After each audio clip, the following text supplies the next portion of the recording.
salami salaman. Tahiyyati tahiyyata masbuqatan bi anwa'in qalbiyah.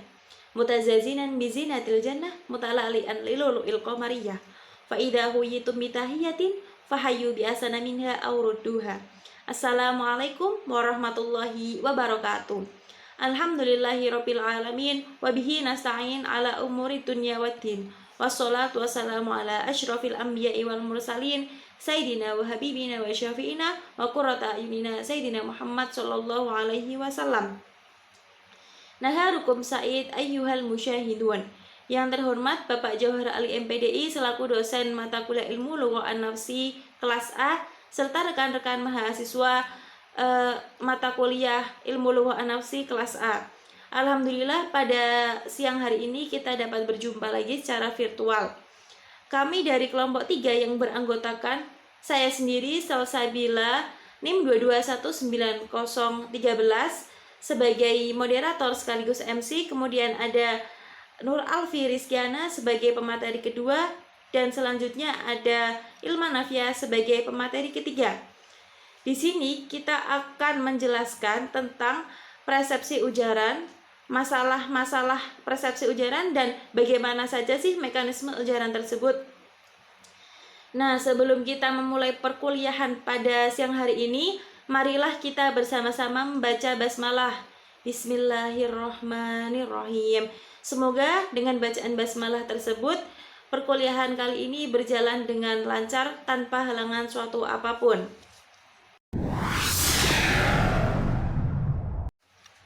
Oke, karena di sini tugas saya merangkap menjadi moderator sekaligus menjadi pemateri pertama.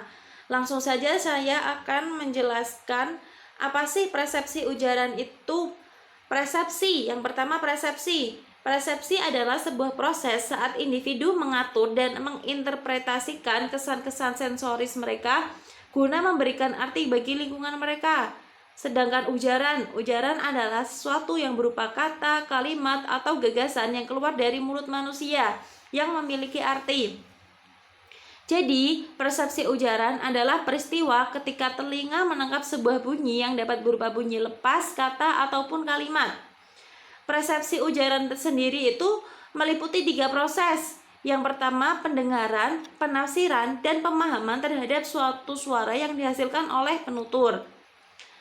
Persepsi terhadap ujaran bukanlah suatu hal yang mudah dilakukan oleh manusia, karena ujaran merupakan suatu aktivitas verbal yang meluncur tanpa ada batas waktu yang jelas antara satu kata dengan kata yang lain.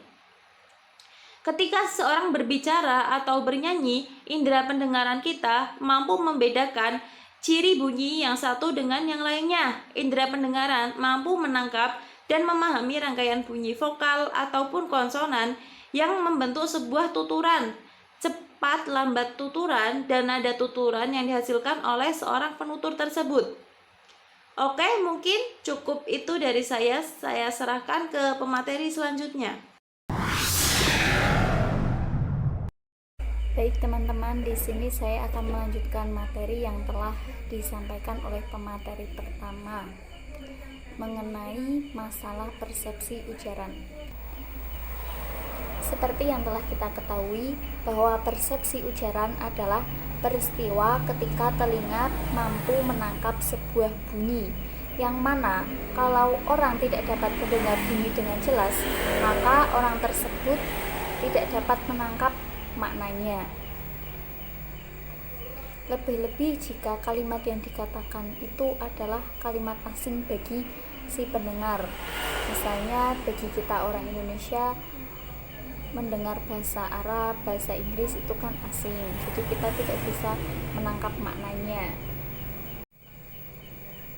Jadi persepsi terhadap ujaran bukanlah suatu hal yang mudah dilakukan oleh manusia. Dalam linguistik, bunyi-bunyi vokal dan konsonan yang kita dengar itu disebut dengan bunyi segmental. Sedangkan bunyi bahasa yang berupa cepat lambat, kelantaran, tekanan, dan nada itu disebut dengan bunyi suprasegmental. Kemudian ada beberapa ujaran yang maknanya berbeda satu dengan yang lain. namun dalam pengucapannya itu bentuk ujarannya bisa sama. Contohnya yaitu yang pertama bukan nangka, yang kedua bukan nangka, yang ketiga bukan angka. Ketiga ujaran tersebut itu memiliki makna yang berbeda, namun pengucapannya, bentuk ujarannya itu bisa sama. Selanjutnya kita akan membahas mengenai apa sih masalah-masalah dalam persepsi ujaran. Yang pertama yaitu bahasa pada kondisi khusus. Jadi berbahasa itu merupakan proses mengeluarkan pikiran dan perasaan secara lisan dalam bentuk kata atau kalimat.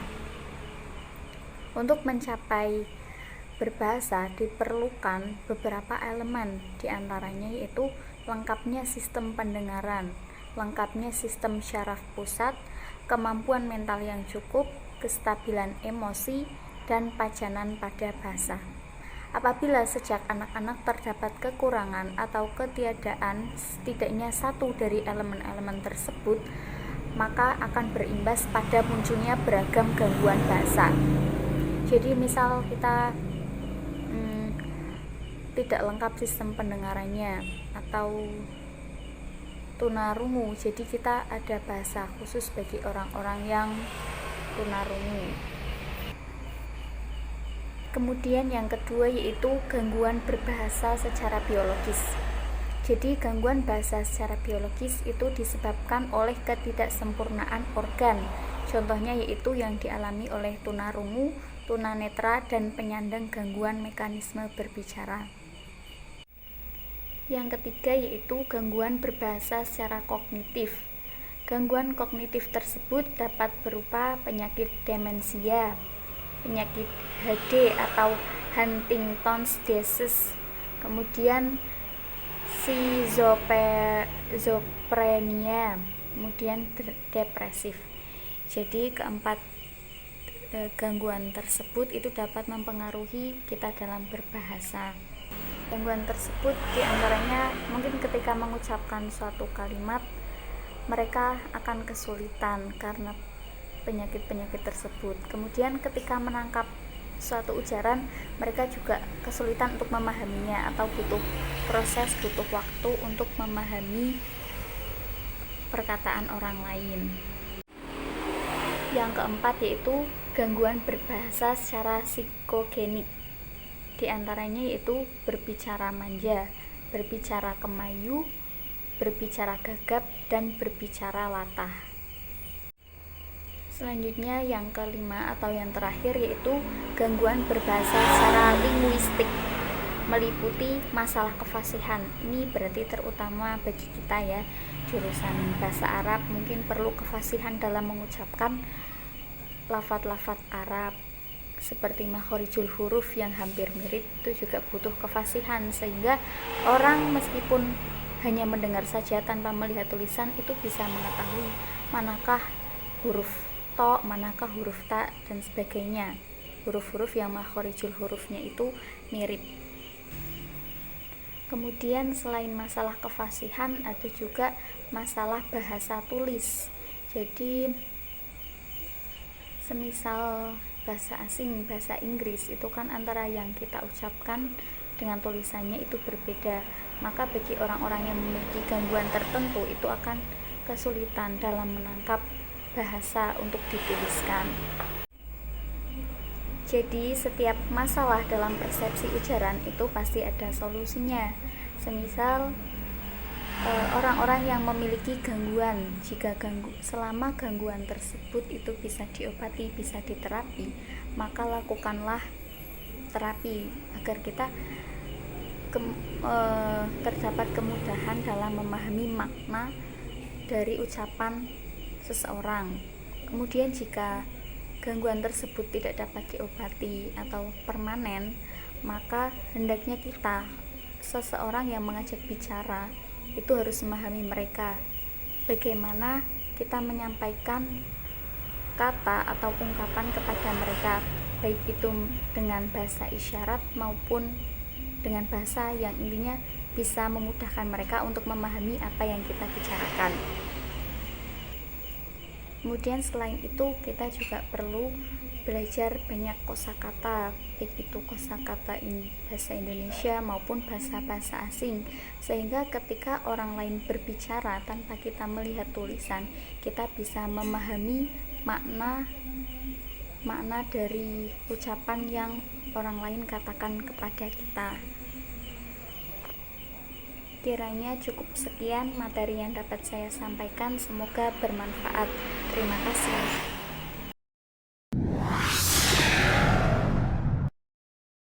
Perkenalkan, nama saya Ilma Nafia, NIM 2219014. Di sini saya sebagai pemateri ketiga yang akan menjelaskan materi tentang mekanisme ujaran. Sumber dari bunyi adalah paru-paru. Paru-paru kita berkembang dan berkempis untuk menghirup dan mengeluarkan udara. Udara yang dihembuskan oleh paru-paru kita keluar melewati lorong yang dinamakan faring. Dari faring itu ada dua jalan. Yang pertama melalui hidung dan yang kedua melalui rongga mulut. Semua bunyi yang dibuat dengan udara melalui hidung disebut bunyi nasal, sedangkan bunyi yang udaranya keluar melewati mulut dinamakan bunyi oral.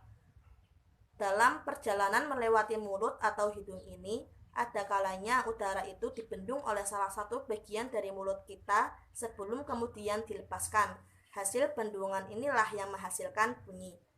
Pada mekanisme ujaran atau terjadinya bunyi bahasa terdapat 3 faktor, yaitu keluarnya udara dari paru-paru, pita suara, dan berfungsinya alat-alat bicara dalam menahan udara yang keluar. Ada 2 bagian pada mulut manusia, yakni bagian atas dan bagian bawah mulut. Pada umumnya, bagian atas mulut tidak bergerak, sedangkan bagian bawah mulut bisa digerakkan. Ada 11 bagian-bagian mulut yang menjadi alat-alat bicara atau artikulator manusia dan bunyi-bunyi yang dihasilkannya. Yang pertama, bibir. Bibir dapat menghasilkan bunyi P, B, dan M. Yang kedua, gigi yang dapat menghasilkan bunyi V dan F. Yang ketiga, alveolar yang dapat menghasilkan bunyi T dan D. Yang keempat, palatal keras yang dapat menghasilkan bunyi C dan J. Yang kelima, palatal lunak yang dapat menghasilkan bunyi K dan G. Yang keenam, uvala. Yang ketujuh, lidah. Yang kedelapan, pita suara. Yang kesembilan, faring. Yang kesepuluh, rongga hidung hanya untuk bunyi-bunyi nasal seperti M dan N. Dan yang ke-11, rongga mulut hanya untuk bunyi-bunyi oral seperti P, B, A, dan I.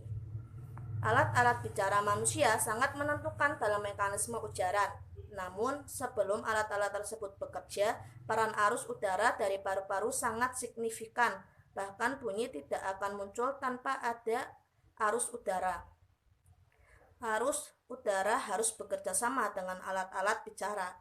Karena bila arus udara tidak menyentuh alat-alat bicara, maka yang terdengar hanyalah bunyi-bunyi vokal. Udara dipompakan dari paru-paru melalui batang tenggorokan ke pangkal tenggorokan yang di dalamnya terdapat pita-pita suara. Pita-pita suara itu harus terbuka untuk memungkinkan arus udara keluar melalui rongga mulut, hidung, atau keduanya serta bersamaan. Apabila udara yang keluar tanpa terhalang oleh alat-alat bicara tertentu, maka kita tidak mendengar apa-apa. Karena bunyi bahasa hanya dapat dihasilkan apabila arus udara terhalang oleh alat-alat bicara tertentu. Nah, bunyi bahasa dapat dibedakan menjadi 2 macam. Yang pertama, vokal. Vokal adalah bunyi bahasa yang arus udaranya tidak mengalami hambatan artikulator dan kualitasnya ditentukan oleh 3 faktor, yaitu tinggi rendahnya lidah, posisi lidah, tegang atau tidaknya syaraf waktu mengucapkan, dan bentuk bibir pada pembentukan vokal tersebut. Yang kedua, konsonan. Konsonan adalah bunyi bahasa yang terjadi karena udara yang keluar dari paru-paru mendapat hambatan dari alat-alat bicara atau artikulator. Untuk membuat bunyi konsonan terdapat 3 faktor. Yang pertama, titik artikulasi, yakni tempat di mana artikulator itu berada berdekatan dan berlekatan. Yang kedua, cara artikulasi, yakni bagaimana caranya udara dari paru-paru kita itu dilepaskan. Dan yang terakhir, status pita suara. Jika dilihat dari sisi mekanisme ujaran, maka konsonan dapat dibedakan menjadi 7 yaitu yang pertama bunyi hambat atau letupan, yang kedua bunyi geseran, yang ketiga bunyi paduan, yang keempat bunyi nasal, yang kelima bunyi getaran, yang keenam bunyi sampingan atau lateral, dan yang terakhir bunyi hampiran. Sekian penjelasan dari saya, kurang lebihnya mohon maaf.